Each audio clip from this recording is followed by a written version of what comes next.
So welcome back everyone to this third video in our Design Thinking Masterclass video series. And I'm here again with Rody Vonk, and we've actually been so excited. We've had amazing response with these videos, lots of comments and lots of questions from people around design thinking.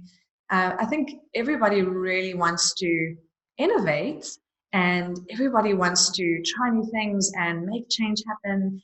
And this is, a design thinking process is something that can really enable them to do that. A structured process, but something that's been proven that works, and also something that's relatively easy to implement.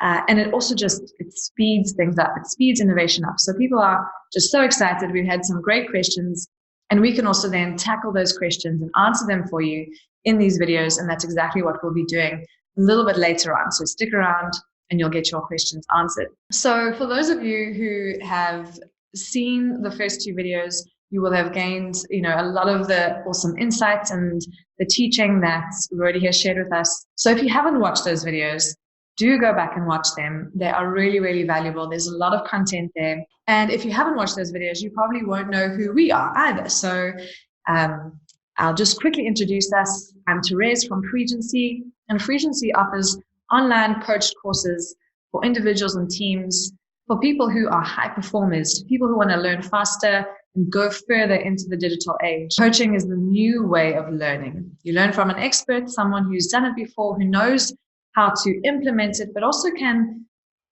review or show you how a specific knowledge topic is relevant to your area, to your context, to your industry, to your role, and is then able to help you work through that much, much faster. So that's what Freegency does. And one of our coaches is Rody Vonk, and he's with me, obviously, on this Design Thinking Masterclass, sharing his expert knowledge and experience. And Rody has been in this game for 15 years, over 15 years. He's worked with companies and organizations all around the world, showing them how to implement innovation and design thinking and creative thinking into their organizations and to really start, pushing the boundaries on innovation. Welcome, Rody. I'm so glad to have you back on this third and our last video, unfortunately. Good to have you. Thank you very much, Iris. In our last video, we actually spoke about the first two steps of design thinking, and you gave us some really great tools and techniques to use to empathize, firstly, with our customers, and then in the second stage to the define stage of design thinking, you shared with us how to create that problem statement, which is really, really valuable. And I think what we want to discuss in this video are the last three steps. I remember, one of the big things that you said in the previous video was that those first two steps are probably the most important, because if you get that right, it speeds up the next three steps. And I really just wanted to reiterate that because it was such a great insight. But maybe you can start by just sharing with us those last three steps and how they work, and what are the, some of the techniques that you use to go through those last three steps. As you said, we have spent time in previous videos on the first two steps, which are empathize and define. So where you empathize with your target audience and define your problem statement, which, as you said, is very important. And a lot of companies and people think they know what the problem is and start to come up with, or to think of solutions right away, which is actually step 3 in this process. So to dive in that third step right now, then it's ideate, so brainstorm ideas. So if you have that problem statement, then you can start doing some brainstorms to come up with those new possibilities, new ideas, new solutions. And actually, if you start ideation, there's a few things that you should take into account. A lot of times I see people in brainstorm sessions, they gather with a team, sit around the table, someone says, okay, this is the problem we need to solve. And people start to come up with ideas by talking and by sharing out loud. And before you know, there's somebody else who's going to respond to that, or there's a conversation starting on an idea, and maybe even a discussion. And probably our viewers will recognize situations when they've been in such a team meeting, where you end up with a discussion around an idea, and by the end of the brainstorm session, which maybe have taken an hour or something, you have like 3 or 4 or 5 ideas maybe on the wall, on post-its maybe. So, but that's not your ideal brainstorm, because if you want to do brainstorming effectively, you want to combine individual brainstorming and group brainstorming. Okay. That's what research shows, to combine the two. The reason is, if you start as I just described, there's always people who back off a little bit in groups. Mm-hmm. So, and there's always the loudest voice in the group who takes the lead, which is what happens. It's group dynamics. So what you want in a brainstorming session is that everybody at the table is able to contribute to the session.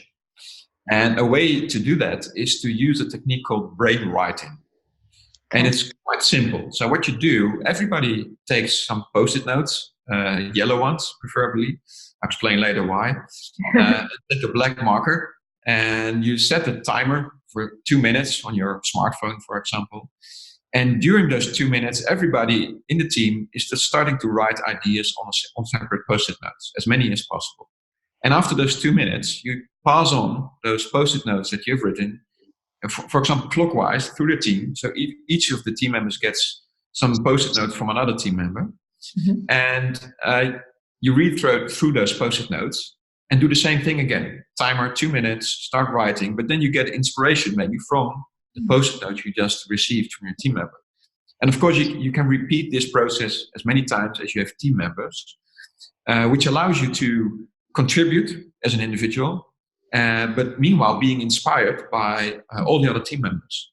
Mm-hmm. And every time I do this in trainings, we see it's highly effective, because in the first part of the brainstorm session, it's all about getting as many ideas as possible out there. So it's not about quality yet, it's all about quantity. So this is a very effective way to do that. Thank you for sharing that with us as well. I mean, that's such a free tip that you've given us, and such a valuable one as well. What I really liked about that process is that it also helps you to feed off of, like you said, the ideas that somebody else has written down on their post-it notes. And very often that's where creativity comes from. It's not from, what's inside your brain. It's actually about putting what's in your brain plus what's in somebody else's brain, putting that together and going, ooh, that actually, creates a whole different idea that I would never have thought of unless I had read this idea from somebody else. So that's such a great tool, technique to use for idea generation. Plus, it means that those individuals who are normally a bit shy or introverts, or they hold back, are also able to contribute on the same level as everyone else. So it's harnessing everyone's head, everyone's brain at the same time. I love that. So that's basically just one technique, of course, to use in a brainstorm session. There's loads more. There's books full of them, but I can really recommend to at least use this one to start your brainstorm session. Okay, fantastic. And then from there, so you've gathered all of these ideas. Then what happens? This creative process that you're in ideation, third step of the process, you first want to come up with as many ideas as possible, as I just said, because the only way to get a good idea is to come up with as many ideas as possible. So you don't want to judge them right away, otherwise you just take the energy out of the ideation session. So if you have done some brainstorming techniques and you got loads of post-it notes, then you of course want to start focusing on that one best idea. Mm-hmm. So you want to start sorting your ideas, categorizing them maybe, and then vote for what you think is the best idea as a team. Okay. And there's ways to do that. So you can, for example, if you have all these post-it notes on the wall, that's basically the best thing to do, to put them all on the wall, categorize them. And then, for example, pick the top 3 or top 5 ideas individually again. So just by writing down individually what you think are the best 5 or 3 ideas. And then if all the team members have done that, you can just see, okay, what is our team top 5 or top 3, for example. Okay, so when you have narrowed down to those 3 ideas of your team, so the individual top 3s or top 5s combined, to a team top 3 or top 5. Then there's tools that you can use to see, okay, but which of these 3, which idea is the best one of these 3 or 5 ideas that we have. So there's tools for that to do so. You come down to that one idea, which you can start testing. So basically that's, but before you want to test, because testing is step 5 of the process, you can prototype this idea. So that takes us to that 4th step after ideation, to prototyping. So if you have an idea, of course, like I said, you want to test with your target audience to know whether or not this is an idea that will resonate. So there's all ways of prototyping ideas. And it doesn't matter if it's an idea around a product or a service or a process.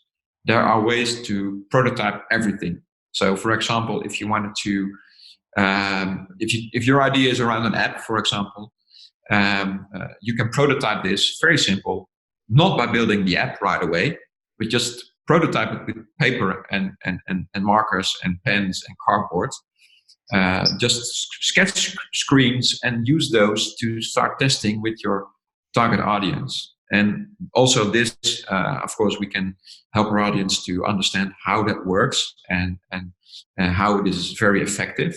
But the key thing, I think, here, the learning is that a lot of people tend to jump too quickly in this phase to building a real app, or at least a first draft of an app. But that takes time. You need a developer maybe, and you need a lot of money. And every step in the process, as we've discussed in previous videos, you want to keep things as simple as possible, to learn as quickly as possible, to fail as quickly as possible, learn from that and improve. And that also goes for prototyping. So as I said, you can prototype just with paper or cardboard. You can prepare a whole app, use it in a test, but also a service, for example. You can play it out in role play and video that, take video of that, record it, and then show it to your target audience, for example, and see what they think. So here again, there's loads of ways to prototype. The key thing for, I think, this video is the audience to understand that you can keep it very, very, very simple without building the actual product or service up front. And if you have that prototype, of course, then you can start doing a test. And there also there's a lot of ways to test. Of course, it will depend on what you're actually trying to test. Is it the product? Is it the service? Is it the process? So there's different ways of testing as well. One key thing I think is good for this video as a takeaway would be that in testing, take into account that it's all about learning. It's not about getting it right. And we have talked about this before, but also in this phase, start realizing it's learning. So if you do a test, just see what happens, give clear instructions, but don't help out if people get stuck. So if you do that, then you're not really getting the information you need. If somebody gets stuck by, for example, in testing your app, whatever it is you want to test, then you can learn at that point. It says, okay, here it's something we need to improve maybe, because people don't understand what to do at this point in the process. So I think that mindset is really key here. So that's basically, very short, of course, in a nutshell, ideation, prototyping, and test. But I think we have some key takeaways for our audience, which they already can either start using or at least know what to take into account. I'd like to go back a little bit. So let's talk about the prototyping phase of the stage. And you gave the example of an app, and I think we all know somebody, we know somebody who knows somebody who knows somebody who's created an app, who's actually gone out to create an app when this whole Apple Store, came to life, and it was the next big thing, and everyone was like, "Oh, let's create an app. We have to have an app. It's no longer about having a website. We need to have an app." And we created an app and spent hundreds of thousands of dollars on their app. And what happened?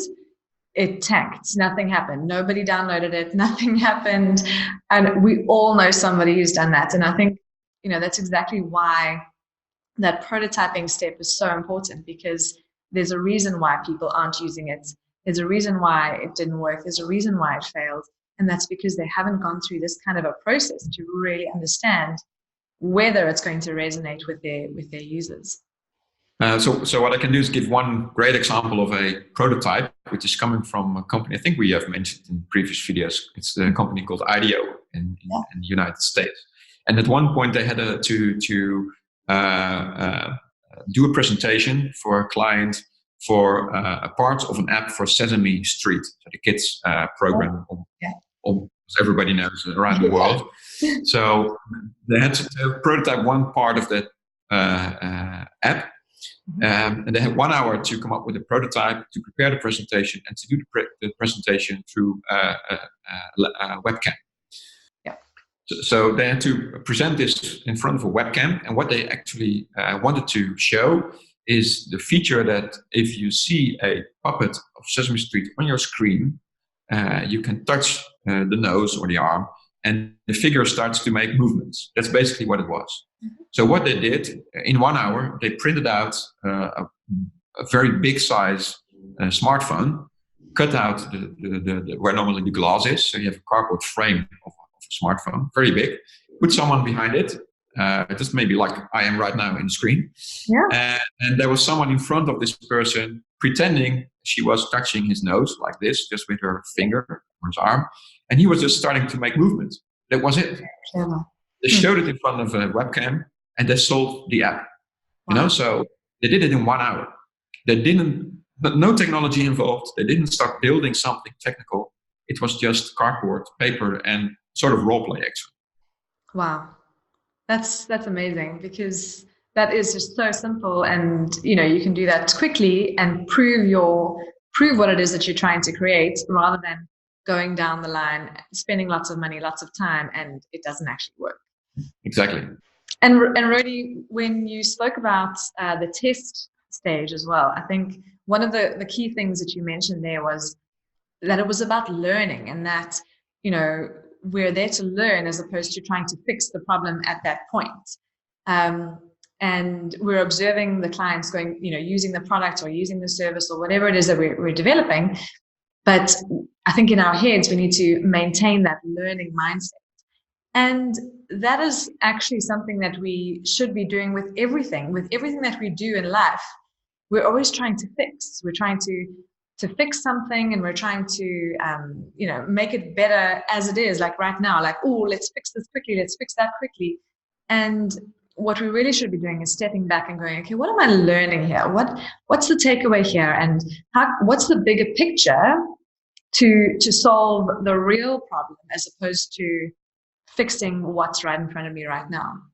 And that's exactly what this whole design thinking process is about. And you've mentioned it before, it's the iteration. So you go through these stages, and you get to the test stage, and then if you need to re-prototype or re-ideate or redefine or re-empathize, you go back. You need to go back and really get to the cause again. If you feel like you haven't got to that real problem, if you really haven't done enough on that stage, then you go back.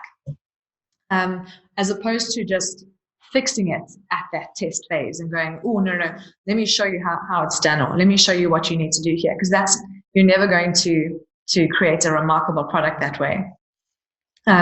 So I think that's, is that right?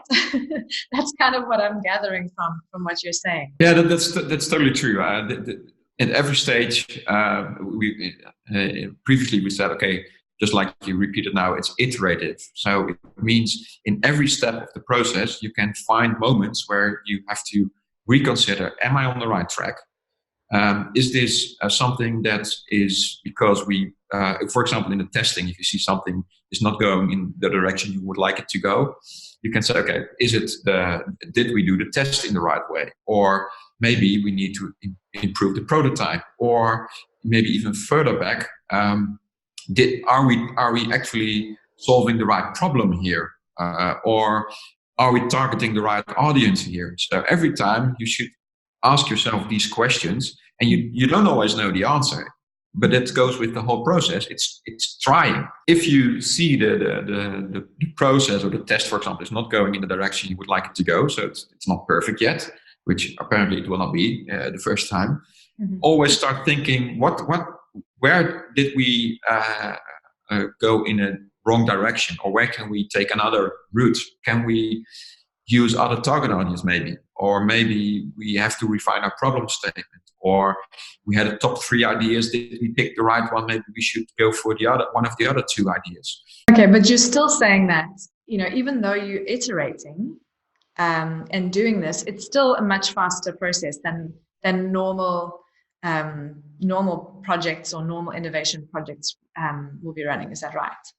Yeah, definitely. Because you could also have said, instead of building a paper prototype of your app, let's keep the app as an example here, because it's really clear example, I think.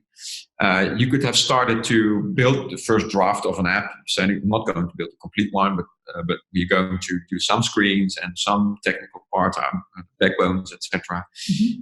But that probably will take you some money, cost some money and some time to do that.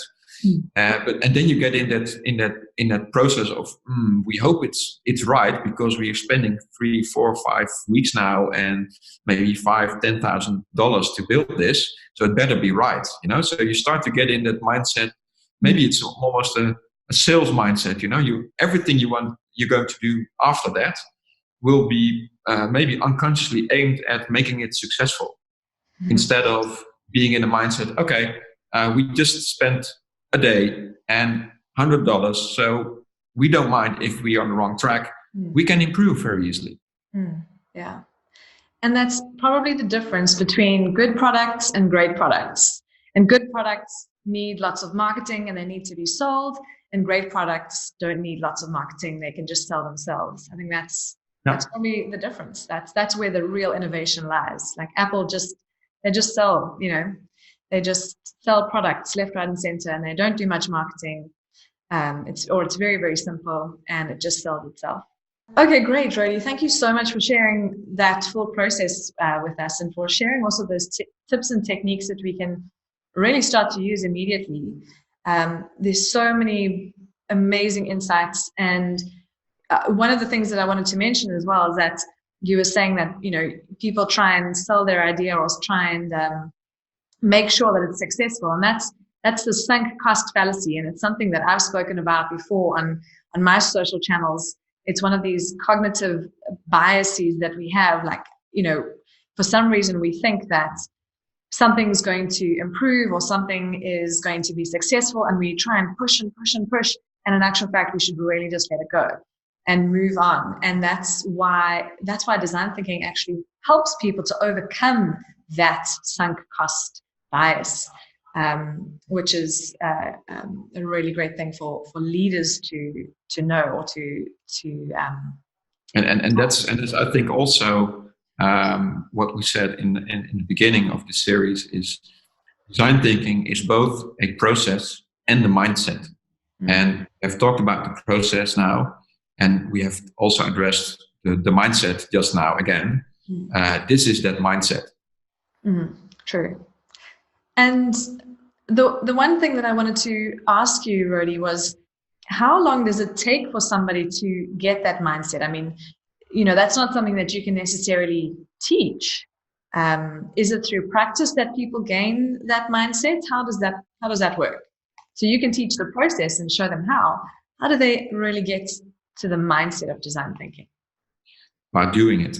That's a very short answer. I see it in if we, for example, do a 5-day training, I see people change, by using the tools that we offer in the training. By seeing them doing it, by feeling and experiencing that if they do it in this way, that they can come up with new ideas quite quickly, but also can understand that you can find whether or not you're on the right track very quickly, and that it's okay to just start without really knowing out front which way is the right direction. So it's really a matter of doing it. Okay. But it's actually great to know that it's just through that practice. And I think that's with everything in life. We've just got to practice it and do it and take action. And that's also what we want our viewers to do is, we've given you enough information, we've given you enough tools and techniques that you can go and you can start trying design thinking right now. Go and do it, test it, try it out with your team. We'd really love to hear back from you if you have some great successes.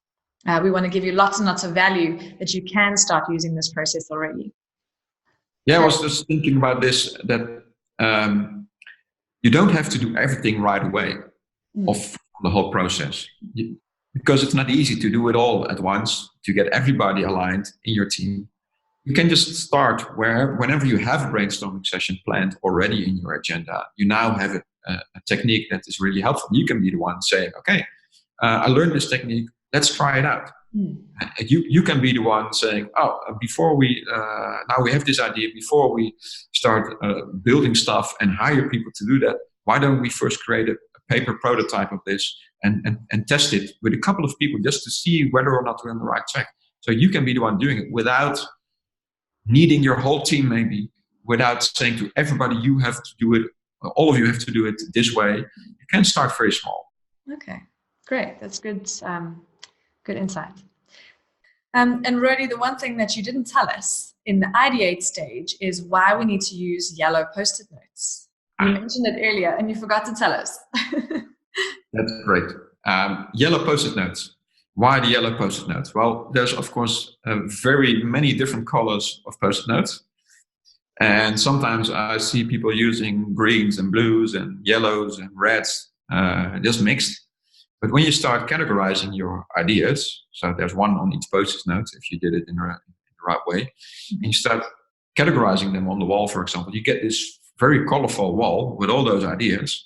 But the colors might distract you. You might unconsciously think, the greens go with the greens and the yellows with the yellows and the reds with the reds. To keep it, to have a clearer overview, it's better to use those yellow ones that were out there as the first post-it notes, and use, for example, colored ones for names of categories if you start categorizing. So then you have a very clearer overview of what you've been doing.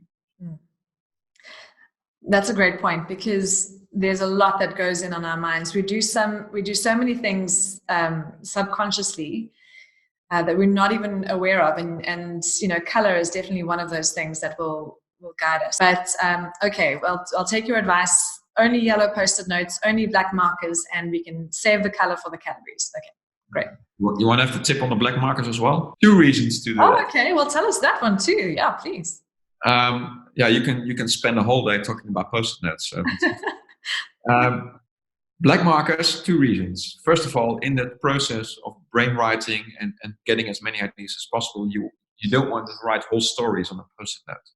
So if you have a black marker, you can't write too small, which helps you to make sure that you keep it short. So that's one thing.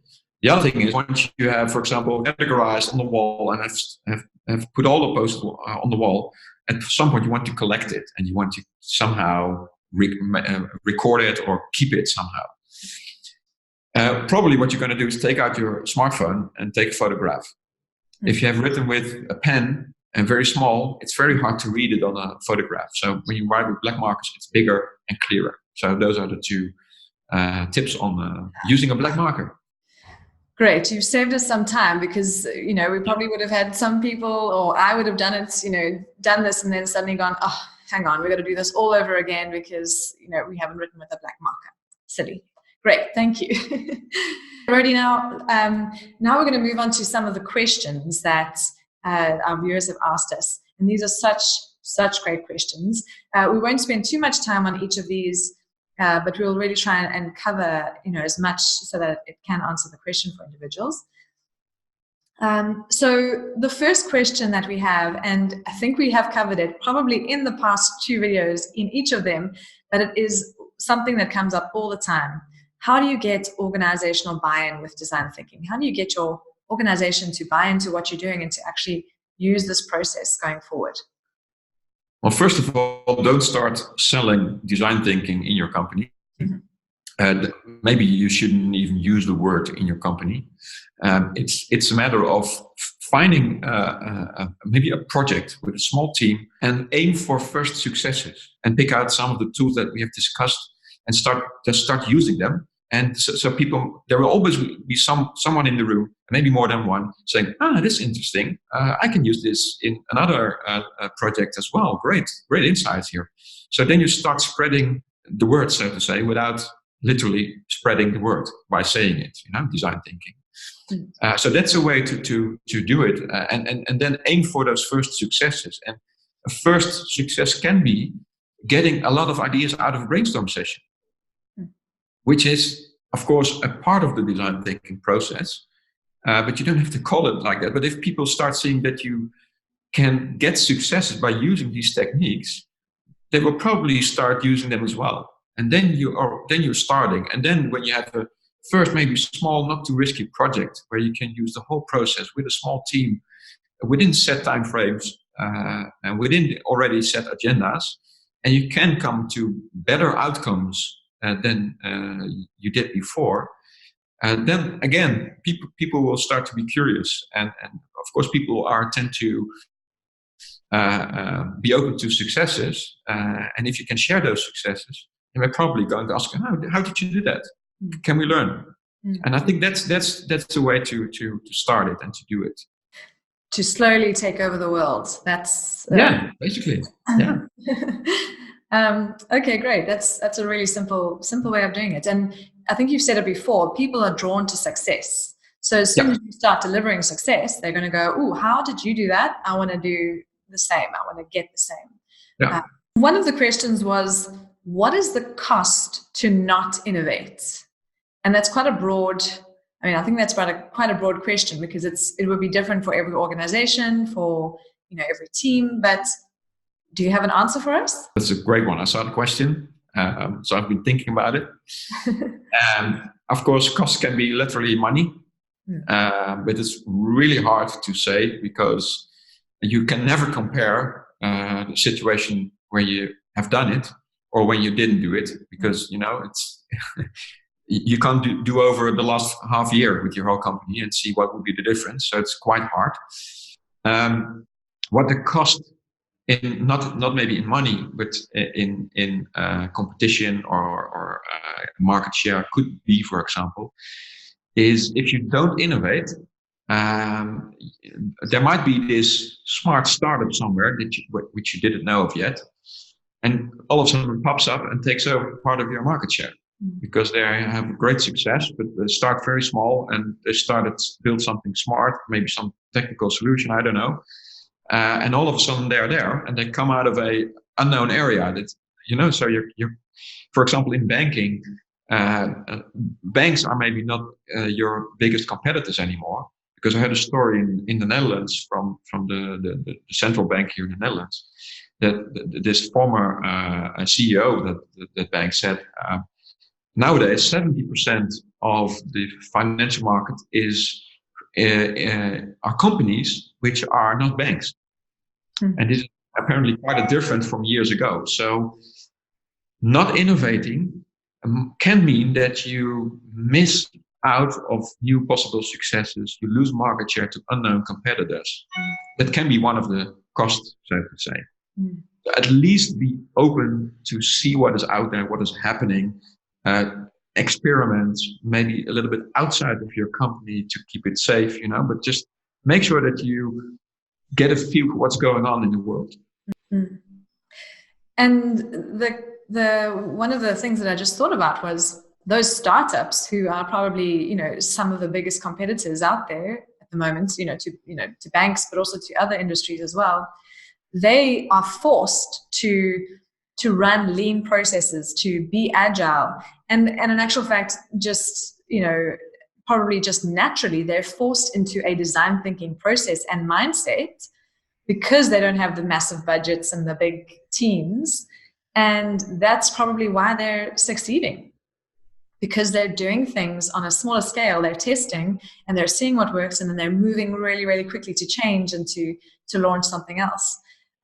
So yeah, that's and I think if I were to answer this question, all I would say was, well, the cost go ask Kodak and BlackBerry and Blockbusters. They will tell you the cost of what it means to not innovate and to not be. But also, I think if you say it's not only, I think, about coming up with new service products or improved processes. It's also if you start using techniques like design thinking, it's also getting familiar with the mindset. So if you see new generations of students who come into the workforce, they learn more and more about these kind of thinking, these processes in schools, or they see friends building startups and see how they do it. So they learn.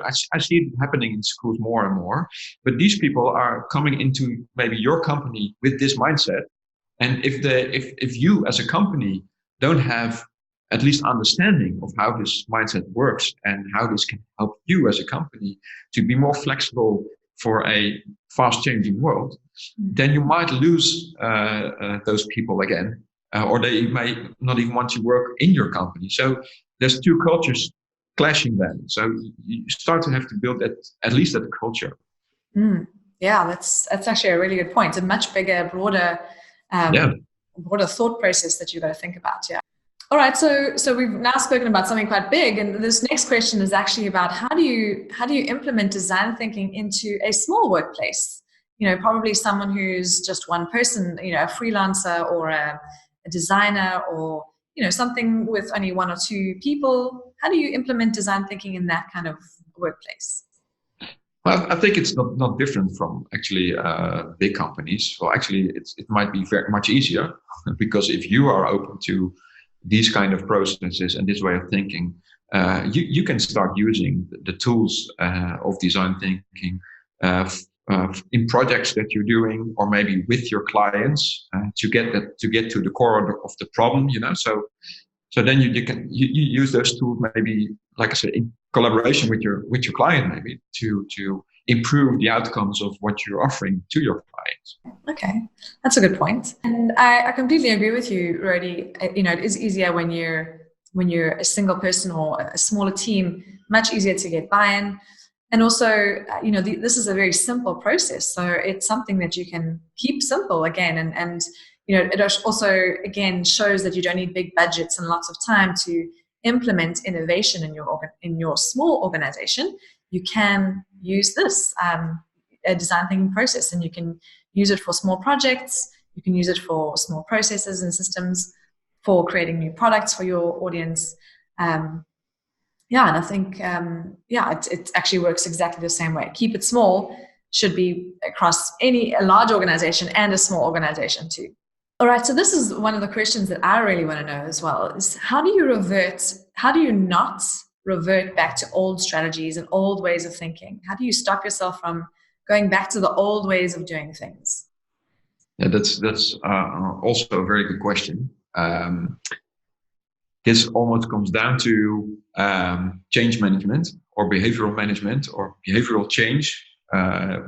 If you start doing new things, if you want to start running, for example, how do you make sure that after 2 or 3 or 4 or 5 trainings, you don't say on Sunday morning, I should go, but it's rainy, but I don't feel like running in the rain, so I'm not going.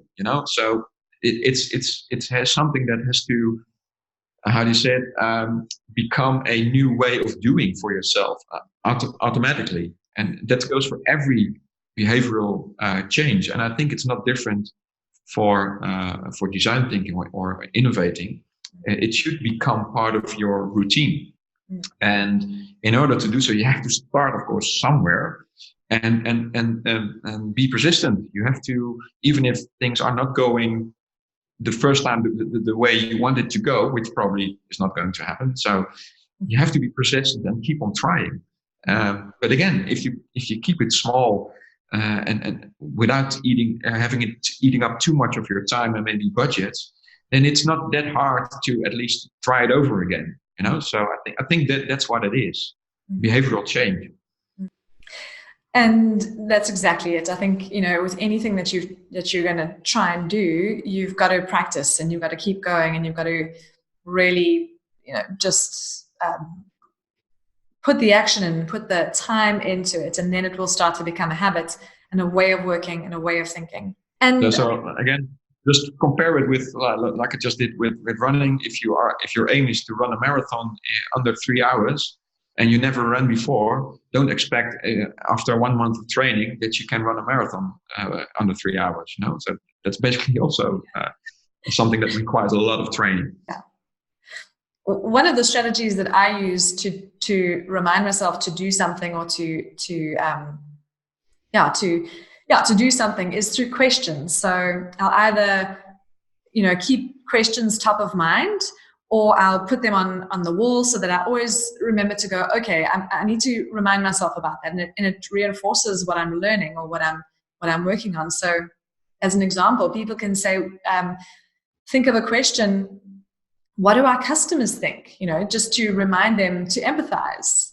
What do our customers say? Or how do our customers feel about this? Use those questions. And then also, one of the questions that I've had in my head just from speaking to you is, what is the problem I'm solving? And I think that's also a great question that people can use in meetings. So when you're going around the room and you're chatting to people and they're speaking about all sorts of things, and everyone's going around and around in circles, and you're not sure what the outcome is going to be, you can just stop everyone from talking and say, okay, guys, what is the problem we are trying to solve here? And to really just bring it back to that root problem. I think those are some really cool questions to ask. Yeah, I think that's a great way to do it, and maybe even have some posters created and put them on the wall in your office or in your meeting room, saying, okay, what is the problem we're solving? Yeah. What do our clients think? So that every time that you're in that room, that you see those questions, someone can say, let's remember this one. Yeah. What do our clients think? Yeah. Okay, Rody, here's a really great one. How do we know when to give up on an idea? That's a very great question. That's of course, if you have an idea and you do prototyping and you start testing, of course, if you run a few tests, just like we discussed with around knowing if you have defined the right problem statement, by interviewing people, in the case of problem interviewing, by testing, you can just run a couple of tests, and if the majority of the people you test with, and you don't need hundreds of people to test with. If you do like 10 or 20 tests with people, then you have an idea, and also it's sometimes just a bit of a gut feeling, so to say. Is this resonating with these people? If it doesn't, with the majority of those people, you probably have to say goodbye to your idea. Or again, as we have said before, after maybe a few changes or changing the prototype a little bit, if you're getting the same results over and over again and they're not convincing, then you probably have to say, okay, it might be just the idea that is not right. So let's try another one. And again, the sooner you know this, the easier it becomes to say goodbye to this idea. Yeah, and you've mentioned it before. It's about failing quickly, and don't invest too much time and money to test, and then you'll know quickly whether it's going to work or not. And don't fall in love with the idea, with the solution. Yeah. I know that's a hard one. There's always ego attached to those ideas. So that's also why it's probably a good idea to never own an idea, to rather co-create an idea together. And it's something that you come up with a team. It's not something that's yours, and you're like gonna brush your shoulders off because it's your idea and now you've got to sell it to everyone.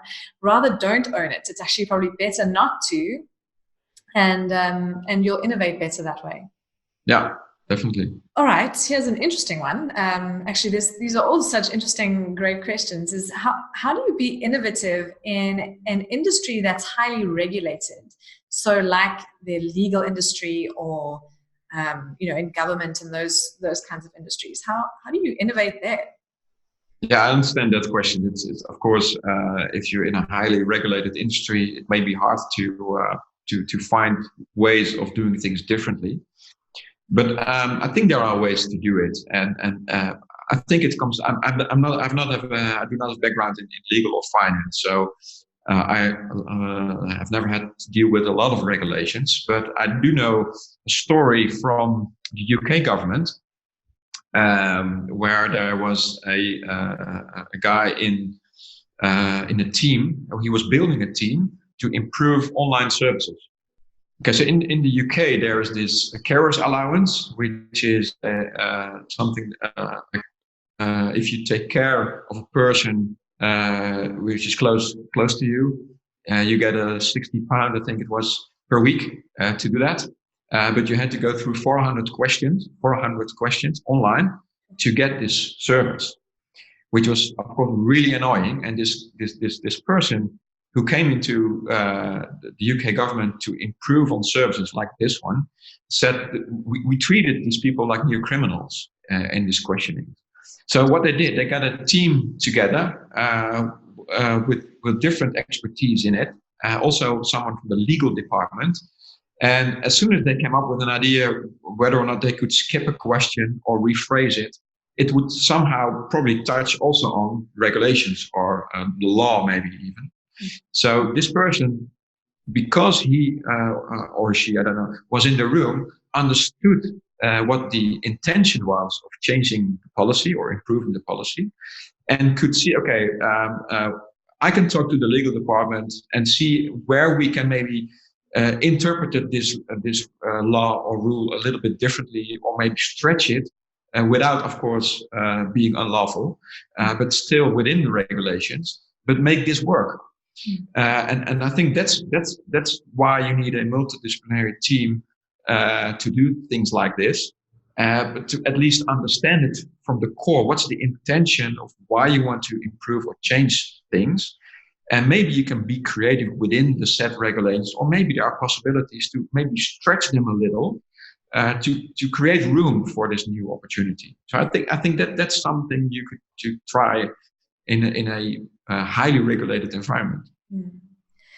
And I think, there's to further answer that question, I think in those highly regulated environments, very often their products are standard, or the ways, what they offer is standard, but the service that they offer is something that can be differentiated, can be innovative, the way that they offer it. There's so many ways that you can use design thinking and innovation. It doesn't have to be around a product. It can also be for the service or the process or the system that you're using internally, a change management process internally.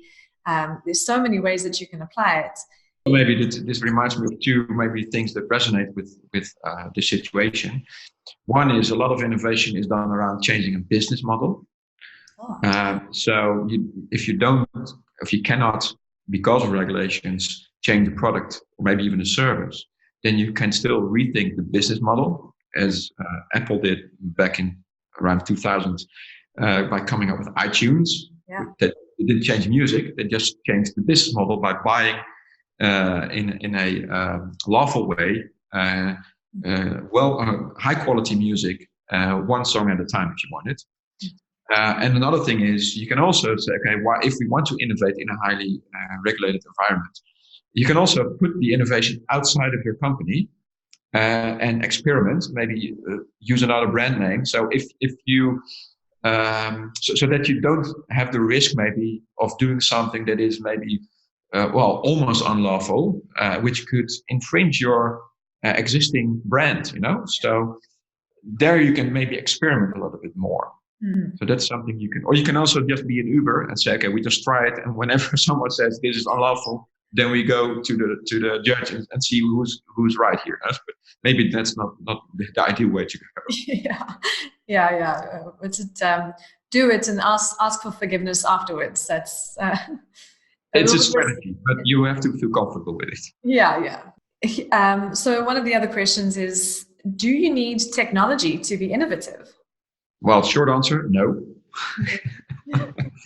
Of course, innovation is sometimes related to technology. And there is, of course, a lot of technology out there that can help you to be innovative. Smart chatbots, for example, automated replies on certain questions, thinking you're talking to online to a real person, but apparently it is a chatbot, which you didn't know. Of course, other discussions around that, if this is okay, but that's technology to improve a service, for example. But I don't know if in the previous video we talked about litter of light, the example. Okay, so Letter of Light is an interesting story of an unemployed carpenter in the Philippines who saw that in slums, houses are close together, and a lot of houses didn't have enough daylight inside during the day. So it's hard if you don't have enough light to cook or to do homework, for example. So what he came up with is a plastic bottle, fill it with water, some bleach in it, make a hole in the corrugated roof, put the bottle in it, and when the sun shines on it, this bottle is providing light as an old-fashioned, the same amount of light as an old-fashioned 60-watt light bulb. So there's no technology involved, and this idea is being spread by a foundation worldwide, and it's being used by thousands of people. And even one of the things here also was a lot of those people did have electricity in their house, but they didn't have the money to pay for it. So this was a very effective solution for them. Sure, that is amazing. That's an amazing idea, and it's also changing the world. It's, Definitely providing something to some people who don't have electricity. That's amazing. And also, allowing the greater story here is it's allowing, children to do their homework and to, to carry on reading, and, it's improving education, all those things. It's amazing how that innovation can just have a ripple effect onto so many other things. Awesome. So, and one more thing on, does innovation has to be technical? So the answer is no, not necessarily. But of course, new technology, you can start with some new technology and start thinking, okay, how could we use it in our industry? And what ideas could we come up with? And then take a step back to, okay, and what problem would we be solving then before you start using the technology? Okay. Yeah. I'm sure you'd need to understand the technology is part of the solution. So you've got to have that defined problem first before you even implement a solution. Exactly. So don't start using technology only because your competitors are using the technology. And always think, how can we use it? What ideas or products or services could we come up with? And what problems are we solving then for which users? Okay, great. So here's a question from one of our viewers on their current set of products. Is there a set of questions or something that they can do to innovate the current products that they offer? Instead of having to reinvent the wheel, is there something that they can do to refine or to improve their current offering? Well, of course, you can. Basically, there's two ways of innovation. You have incremental innovation and you have disruptive innovation. So the incremental is what we probably talk about here is we have an existing service or product and we want to improve, which is of course a good way to look at your product or service. You can also ask yourself the question, what would happen if we started from scratch and start looking at the problem again? What problem are we solving, and are we still solving a problem here with this product or service? Is it a strong enough pain point for our users? And so what I would probably do is say, okay, let's leave what we already have for a moment. Let's go back to the core. What is the problem? And if we could do anything from scratch, what could we come up with? What new ideas, what new solutions could we think of? And if you have that and say, okay, what do we already have? Maybe we can use some of the new things that we thought of in our existing product. And that way, be sure that what you are improving in your existing product is still solving a problem somewhere. So that could be a way of coming up with improvements of your existing product. But maybe even you come up with a much better solution, and you can say goodbye to existing products or services. Okay, cool. So it's just about using that same process again, knowing what you currently have, but then also going back again and saying, okay, who are we creating this for? So who's our target audience or our persona here, and who are all the stakeholders that are involved, and what is that problem that we're solving? And it's just about running through the same process all over again. I think that's simple. So, and then look at what you have from different angles. And one interesting story on this, I think, is it's from a movie called The Founder, which is about the founders of McDonald's. Okay. And I'm not sure which part of this movie are just made up and which are actually true, but it's based on a true story at least. In this movie is that back when McDonald's was founded, you had these drive-in restaurants where you drove with your car, could park, and there was a waitress coming on skates and roller skates and give you your menu, etc. And what they were doing is, okay, where can we be different from our competitors? So instead of thinking of what can we add or improve, they said, what can we take out? So they said, okay, you have to come up to the counter yourself to pick up your meal. We are going to speed up the kitchen process so that you have your burger within 30 seconds. They also looked at the menu. Maybe we can take out stuff from the menu to make to make sure that we can be quicker with the menus that we do have. So they were trying to be competitive on speed. And they did that by taking stuff out and make them therefore unique and make it easier for the kitchen to process the meals, etc., etc. So sometimes innovation or improvement can also be just thinking about what can we take out of what we do, and maybe we can be unique and better in that part that we live in. And is it right to say that maybe their question or their problem statement was, how might we speed up fast food for our users, our audience, our customers?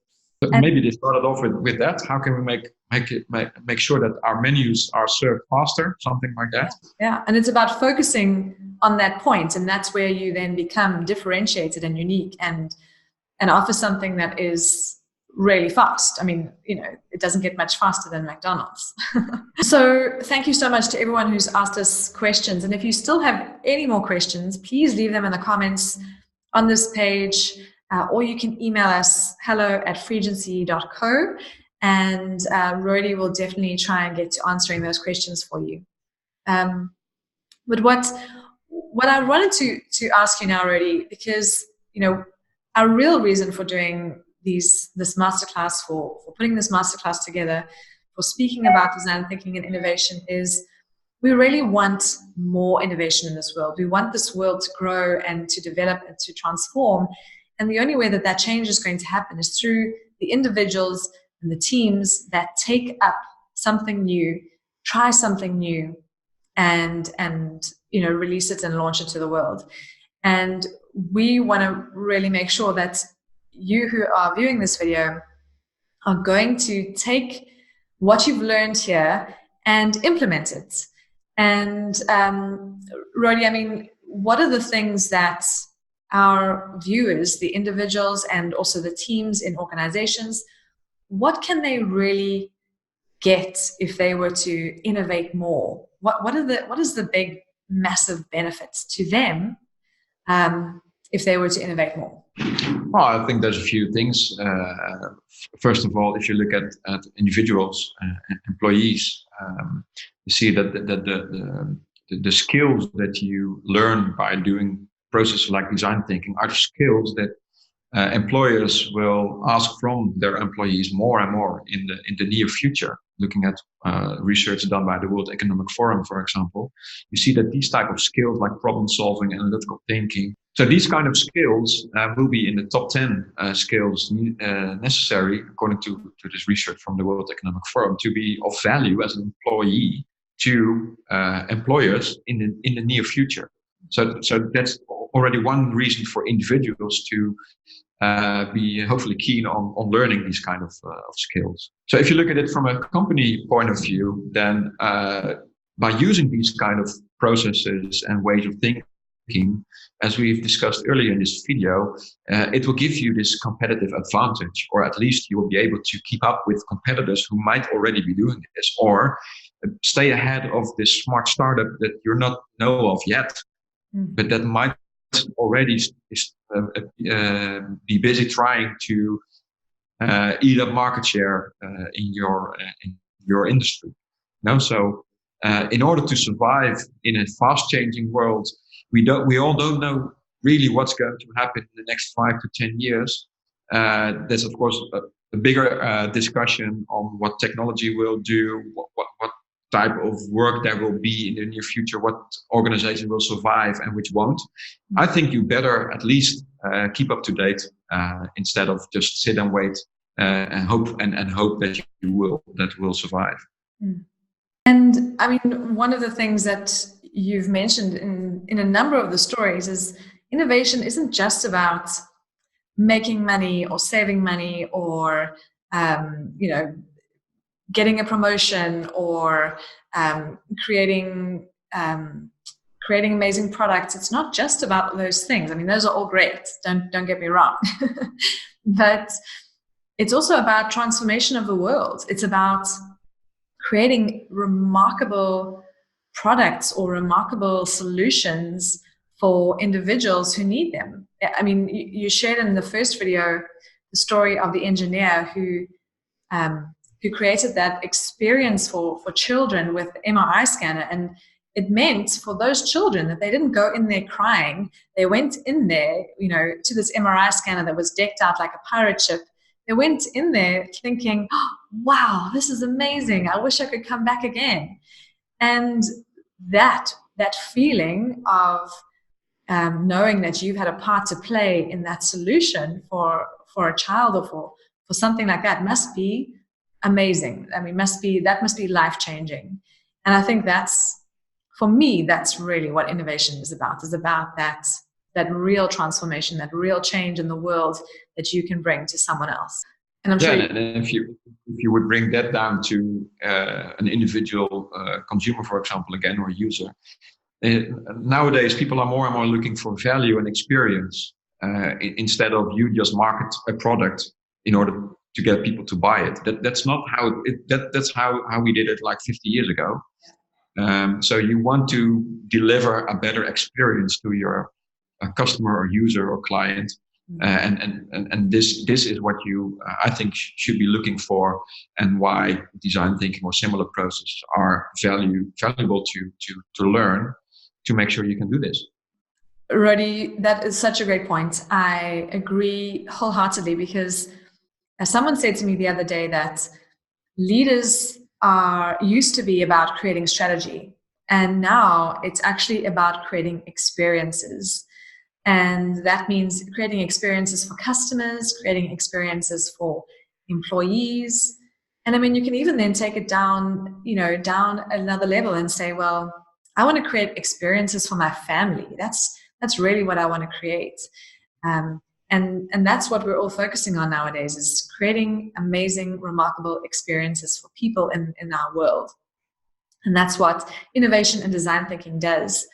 And, you and I, Rody, we've got some great news for our viewers, because we've just launched and we've just opened up the Advanced Design Thinking for Innovation Coached course. It's live on our website right now, only from today and only for the next 10 days or so. We're going to be closing it off on the 11th of October. But what this is it's a coached course for individuals or teams to go through design thinking, to go through the design thinking process and the advanced techniques and the advanced learning directly from Rody. And you will get 6 coached courses or webinars, depending on whether you're an individual or a team. Plus, you'll get so many additional bonuses. And the really great thing about this advanced coached course on design thinking that we've created is that it's going to allow you to implement design thinking immediately, because Rody will be able to show you how to take these insights and apply them into the context of your organization. The really great thing about this advanced design thinking coached course with Rody is that you'll be able to work on a live project with your organization, whether that's a new service, a product, a system, a process, whatever it is that you want to work on. Rody will be there to help you from concept all the way through to launch. So in the design thinking terminology, that's from the empathize phase all the way through to the test phase. Plus, he'll even assist you with how you launch that into the market, how you actually launch that into your user base or your customer base. And he'll be helping you every single step of the way which means that you'll be able to start implementing design thinking much faster in your organization, start innovating much faster, and it will then become a way of work for you going forward. So, Rody, what kind of impact do you think this is going to have for individuals and teams that go through this advanced design thinking course with you? Well, what I think is, as we've said before, learning and training is one, but doing it is another thing. And I know from experience that once you start doing design thinking in your organization, there will be barriers that you will have to face.